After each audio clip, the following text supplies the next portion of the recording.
The last full conversation I had with my father before I joined the military ended with him laughing in my face. Not out of joy. Out of mockery. He had just asked what I planned to do with my life now that I'd finished my degree in linguistics. I told him I was fluent in 8 languages: Arabic, Russian, Mandarin, Farsi, Spanish, French, German, and Japanese, and I wanted to work in military intelligence.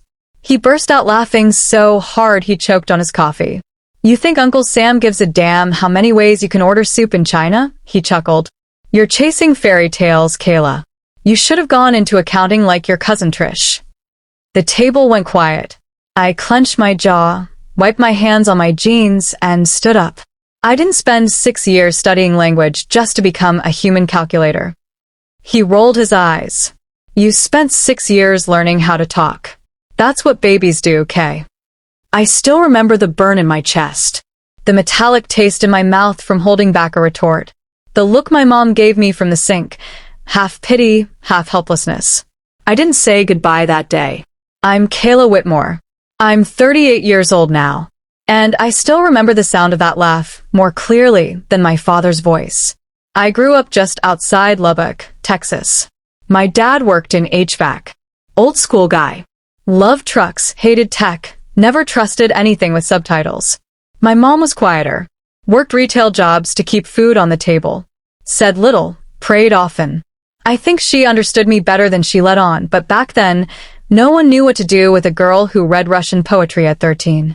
By 15, I was translating Korean pop lyrics for my classmates.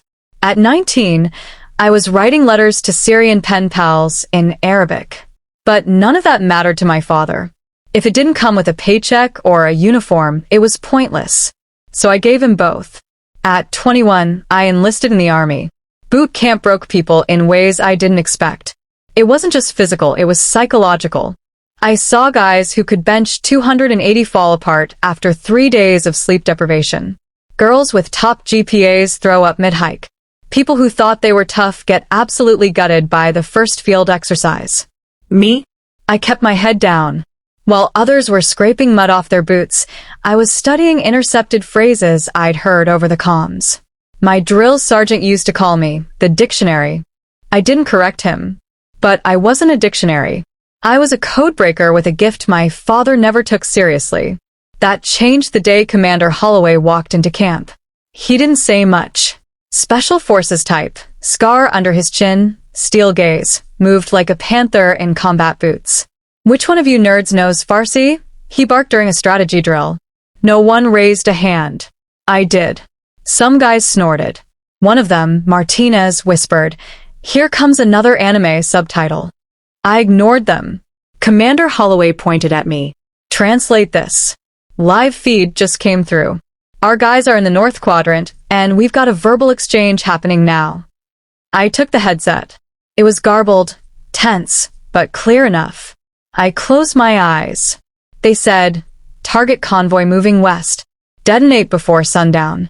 No survivors." He stared at me. Hard. "You sure?" "Yes, sir." Word for word. He walked off without saying a thing. 10 minutes later, 3 units were rerouted. The convoy survived. That evening, I got called to the colonel's tent. I thought I was in trouble. Thought maybe I spoke out of turn. Instead, I was greeted with silence, a glass of cold water, and 3 officers staring at me like I had a third eye. "You ever think of transferring to Defense Intelligence?" one of them asked. I blinked. "No, sir." Commander Holloway folded his arms. "You just saved 30 men. That wasn't luck. That was instinct." "Where'd you learn Farsi?" "I studied it on my own. Online mostly." He grinned. "Your dad a translator?" I swallowed. "No, sir." "He thinks languages are useless." He nodded slowly. "Let's see how useless he thinks it is when you're on mission in Qatar with presidential clearance." That was the night everything changed. I didn't tell my dad right away. I didn't call him until I had my first medal in hand and my first classified mission under my belt. When I finally did, I was sitting in a secure zone in northern Italy, waiting for my next transport. He answered on speaker. I told him I'd been promoted, that I was helping prevent bombings with real-time translation. that I'd been offered a role as a liaison between defense intelligence and field operatives. Silence on the line. Then I heard him swallow. Finally, he said it. "You're not just some translator." 5 words. That was all. But I could hear it in his voice. Pride. Fear. Regret. Maybe even love, disguised in the only way he knew how. I didn't gloat. Didn't say "I told you so." I just said, "I know, Dad." Then I hung up. I've worked missions on 5 continents since that day. Spoken in rooms with generals, presidents, and people who don't even know my name. But that phone call, that moment, it was the day the girl no one believed in finally turned her silence into power. The base in Vicenza, Italy, was quiet at 5 a.m. The kind of quiet you only get in places where people know danger doesn't knock. It crashes through the door. I was sipping bitter instant coffee in a plastic cup, waiting for the sun to rise behind the Alps, when Sergeant Keener slid a manila envelope across the table to me. "No electronics," he said. "Read it. Memorize it. Burn it." He wasn't kidding. Inside were 4 pages, all typewritten, all coded. But the kicker? The 3rd page had notes scribbled in Pashto. The 4th in Russian cursive, not printed, meaning whoever wrote it didn't want just anyone reading it. They didn't expect anyone on base to decipher both. They hadn't met me yet. When I walked into the briefing room an hour later, Commander Holloway was already there with 3 men in suits who didn't wear name tags and didn't bother shaking hands. One of them glanced at me, frowning. "You're the translator?" I nodded. He looked back at Holloway. "She's older than I expected." Holloway didn't blink. "That's why she's still alive." That shut him up. We sat. I was the only woman in the room. Definitely the only linguist. But none of that mattered now. This mission is centered around a high-risk intercept in Erbil, northern Iraq, Holloway began. "We've picked up intel about a meeting between 2 militant brokers. One speaks Chechen, the other Farsi. They're not using tech, just handwritten communication and whispered conversations in multiple tongues." The guy in the gray suit leaned forward. "We need someone who can sit within 10 feet of them, listen without drawing attention, and relay what's being said in real time." I stared at them. "This is a live op." "Yes," said Holloway. "You'll go in as a UN cultural analyst. No weapons. No team. Just you, your earpiece, and your memory." I exhaled. "When?" "In 48 hours.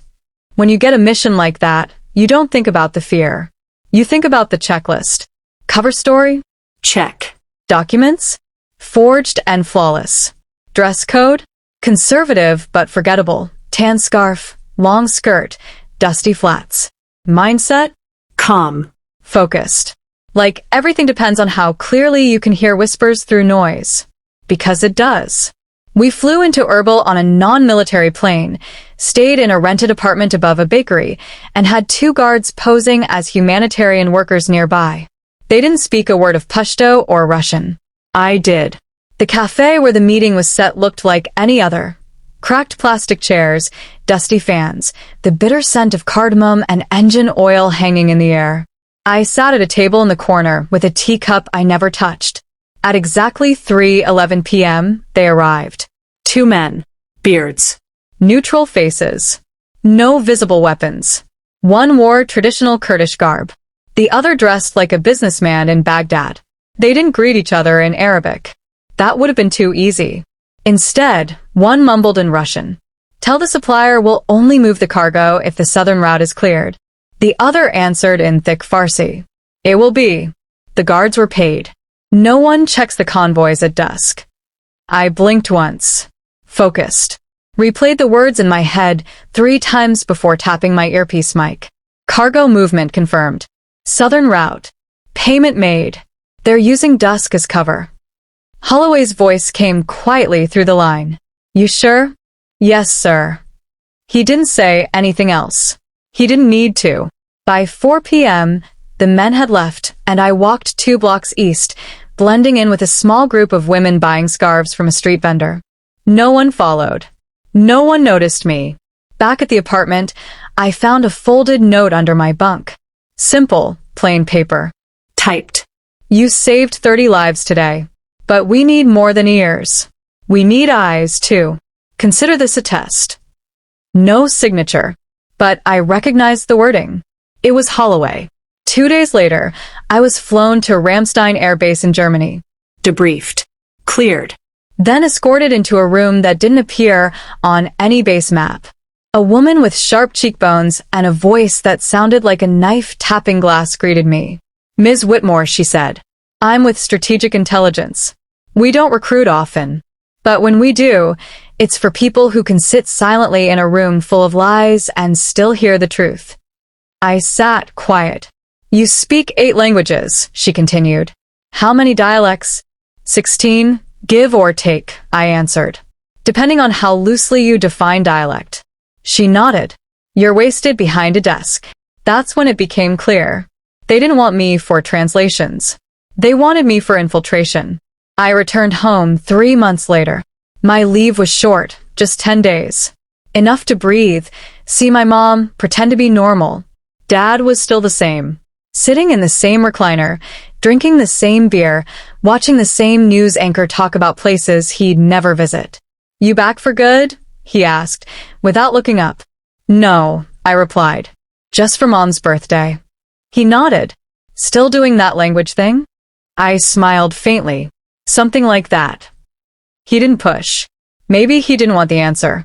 But later that night, after cake and awkward small talk, he cornered me in the kitchen. You know, he began, clearing his throat. Back in high school, when you were learning all that weird stuff, I thought you were wasting your time. I waited. He looked down. Guess I was wrong. Silence stretched. I heard on the news, he added quietly, about an intercepted attack in Iraq. Said some unnamed intel officer stopped it. Any chance that was? I didn't answer. He nodded again. Then said those same 5 words he'd whispered months before, this time slower, heavier. You're not just some translator.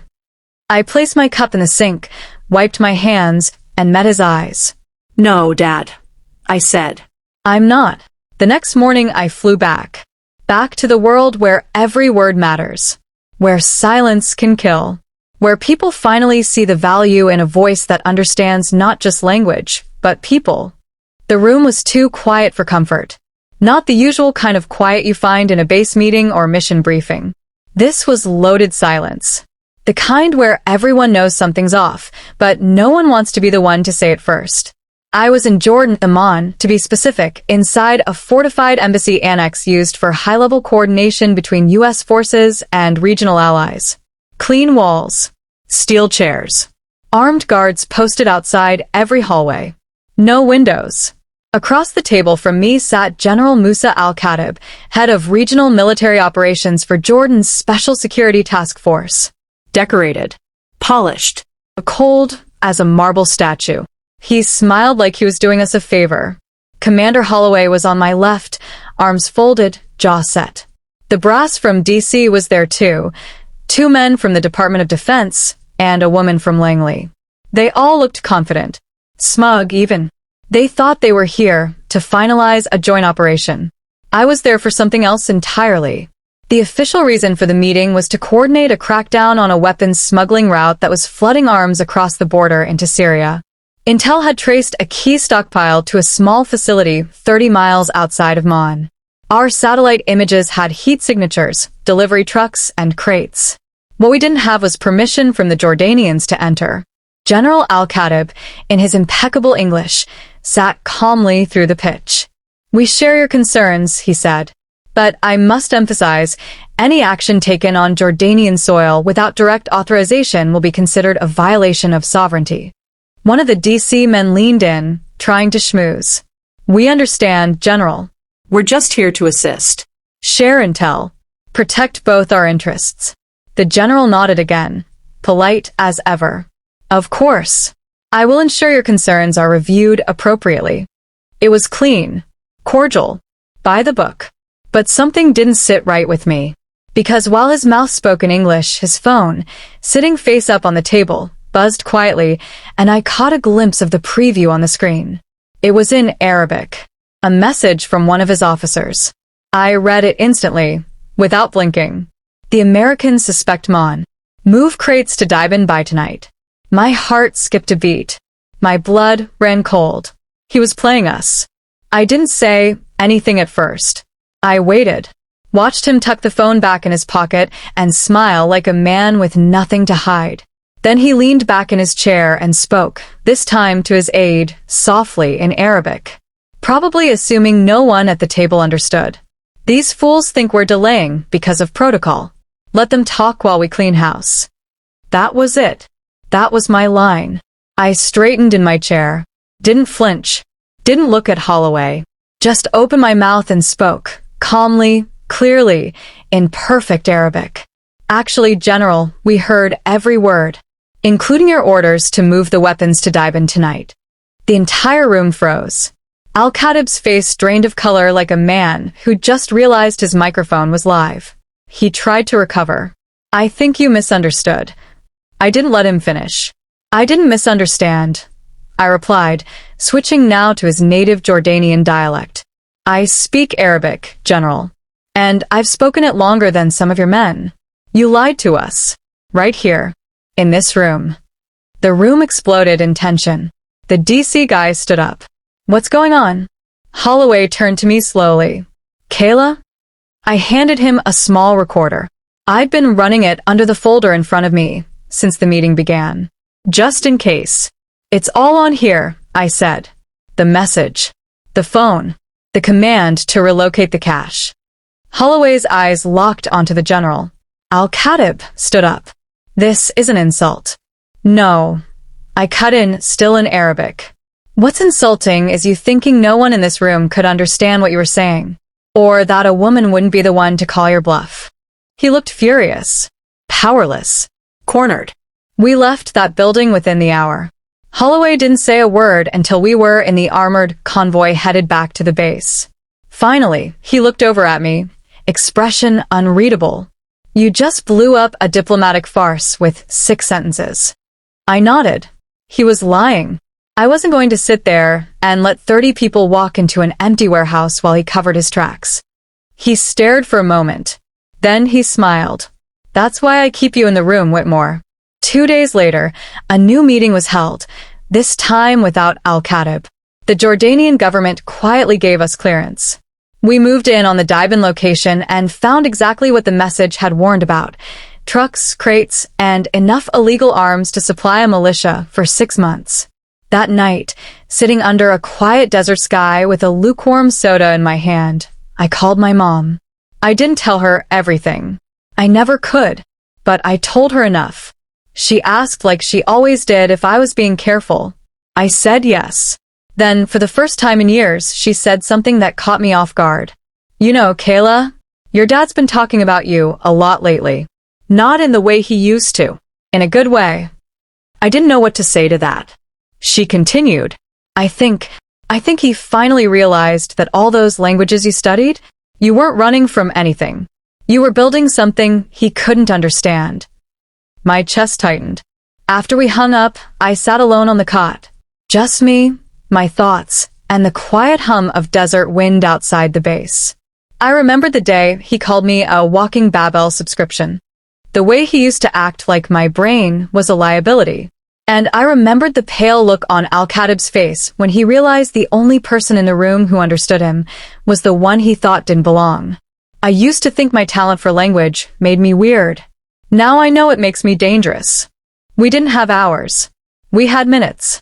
The hostage intel came through at 2:37 a.m., grainy video footage sent by a jittery contact near the Iraqi-Syrian border. It showed 3 American aid workers, 2 men, 1 woman, blindfolded, hands tied, held in what looked like an abandoned school compound. They were alive. For now. I was sitting in a secure operations tent on a NATO base in eastern Turkey when the call came in. Holloway didn't even knock. Just pushed the flap aside and tossed a satellite phone onto my cot. Gear up. We need your ears. I didn't ask questions. By 3:15, we were wheels up in a Black Hawk, headed toward a town called Al-Hadar. I'd been on intelligence missions before, listening, observing, translating. This was different. This time, I was the lead asset. Hostage takers are suspected to be a splinter cell, Holloway briefed over the headset. Mixture of Kurdish, Chechen, and Pashto-speaking insurgents. No clear leadership. They're threatening execution if demands aren't met by dawn. I nodded. What's the negotiation plan? There isn't one, he said flatly. You're the plan. We need someone who can talk them down, stall them long enough for our guys to breach the perimeter and extract. I stared at him. You want me to negotiate live on comms during the operation? You're the only one who can talk in 3 of the languages we've intercepted on their channels, he said. If they switch tongues mid-sentence and we don't understand, the hostages die. He paused. You said you wanted to do more than translate. This is that moment. We touched down 10 clicks out. I was fitted with a vest, a throat mic, and a hidden earpiece feeding into the command unit. My weapon was a standard-issue Glock, but they all knew I wasn't here to fire it. My job was to speak. At 4:20 a.m., I sat behind a low mud brick wall just outside the target structure, an old one-room schoolhouse with barred windows. Delta Team was moving into flank position. I had a headset wired directly to the compound through a compromised burner phone planted by a local informant the day before. Holloway crouched beside me, one hand on my shoulder. Ready. I nodded once. He handed me the phone. The line rang. Once. Twice. Then a voice answered in gruff, broken Arabic. Who is this? I took a breath. My name is Layla. I always used a regional alias on ops. I'm here to talk. No weapons. No soldiers. Just words. Silence. Then, Americans think words save lives? I switched to Pashto. Not always. But bullets won't give you what you want either. That surprised him. You speak Pashto? I switched to Chechen. And Arabic. And Farsi. So, let's not waste time pretending I'm the fool here. Holloway gave me a sideways glance. That was my signal. I had his trust, but I was on a tightrope now. The man on the phone chuckled. Interesting girl. Your people kill ours. Bomb our towns. Now you want peace. I want to save 3 lives, I said. 3 people who haven't wronged you. Give me a name. A demand. A reason to keep this line open. I was stalling. Every second counted. I could hear Delta Team's whispered movements through my second channel. North corner cleared, approaching window 2. Your government steals our land. The captor growled. My government doesn't care what I say, I replied. But if you let those people die, you'll become a shadow. Another name on a kill list. You think that's power? He hesitated. I could hear him breathing, pacing. Someone yelling in the background. My brain switched rapidly between Arabic and Russian as he barked back orders. Then I caught it. He said a name. Ilias. That was new intel. I tapped the mic on my chest. Whispered. Target ID confirmed. Ilias Sufyan. Former KGB trainee. Cross-flagged in Chechen rebel networks. Facial match likely. Holloway muttered. Copy. Position confirmed. Go on. Keep him talking. Ilias, I said into the phone, dropping the disguise. You trained with Russian handlers before turning on them. You speak 6 languages, same as me. But only one of us will be remembered. He paused. Huh. How do you know that name? I know a lot more than that, I said. I know you want leverage, but there's none here. If you kill them, the full weight of US and Turkish forces drops on your head. You disappear. Your cause dies. You're bluffing. No, I replied, switching back to Russian now. You're the one who made a mistake, assuming no one was listening in your own language. That got him. In the background, I heard a scuffle. A door slammed. Then he yelled, Get her out of here. She's lying. At that moment, Holloway gave the signal. The headset crackled. Breach team in. Visual on all hostages. Ilias moving to the east hallway, confirmed stun in 5 seconds. I kept the line open as chaos erupted. Glass shattered. Gunfire erupted in short, controlled bursts. My hands trembled, but I held steady. Every instinct in my body said run, but I stayed still, watching the second hand tick on my watch, counting lives by the second. 38 seconds later, Holloway's voice came through. All clear.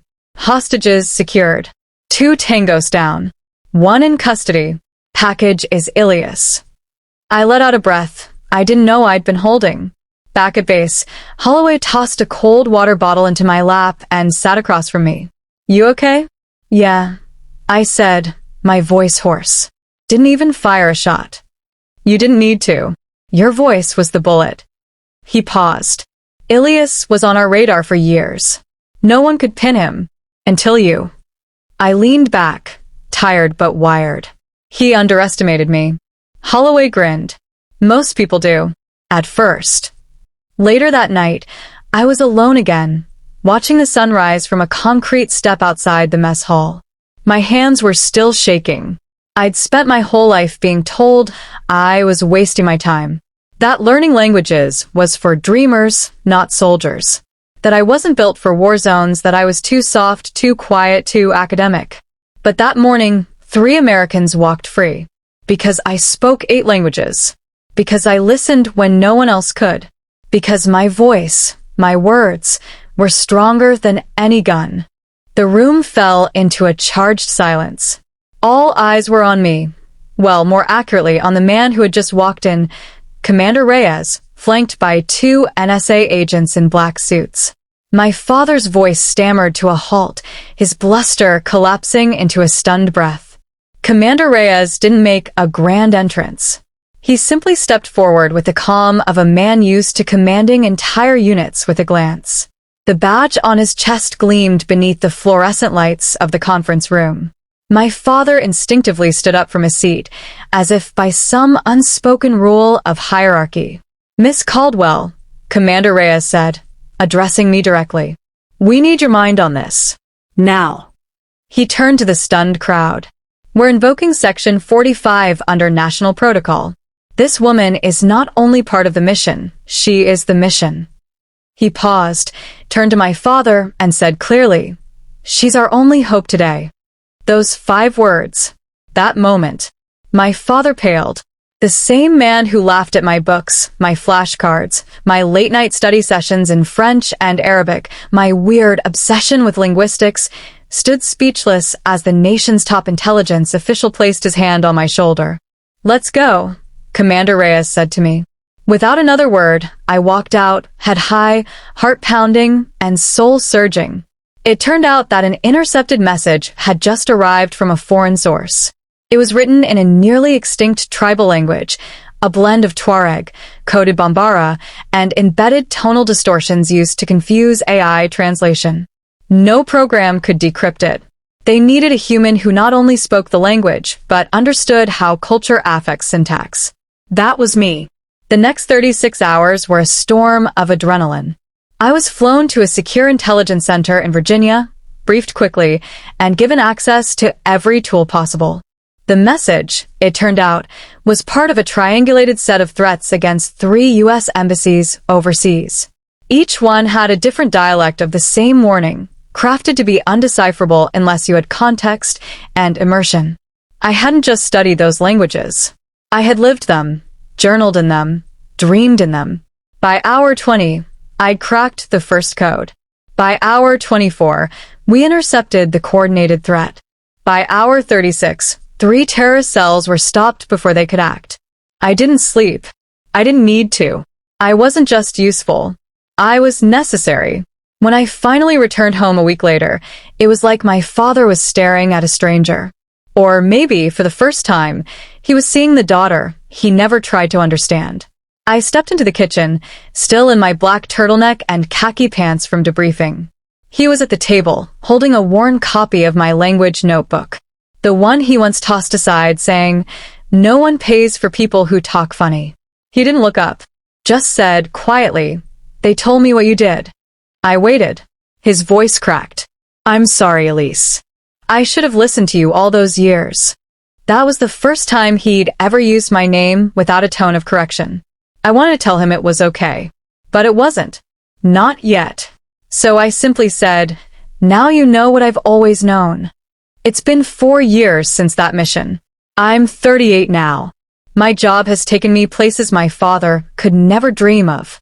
I've helped decode ancient dialects, stopped attacks with a single overheard phrase, and trained a new generation of analysts to listen before judging. But what matters most to me isn't the job or the titles. It's the moments where someone looks at a language not as noise, but as a soul. It's when a young girl in a Chicago public school emails me saying, "They told me Spanish wasn't useful, but I saw your video. Now, I want to learn 5." It's the messages from immigrant moms in Michigan thanking me for proving that our accents don't make us weak. It's the quiet dignity of reclaiming a voice once silenced by someone you loved. Last Christmas, my dad handed me a gift. It wasn't expensive, just a leather-bound notebook and a small card. In it, he'd written, "I'm learning Russian. I figured if my daughter can speak 8 languages, I can try 1. For once, I didn't correct his grammar. I just hugged him, because we were finally speaking the same language. Closing words from Elise Caldwell. To every child whose passion didn't look practical. To every dreamer mocked at the dinner table. To every girl told to be realistic. Please don't fold. Don't shrink. Don't translate your truth into someone else's comfort. The world needs your voice, even if they don't hear it yet. Because one day, someone in power might say 5 words that change everything. She's our only hope today. And they'll be talking about you.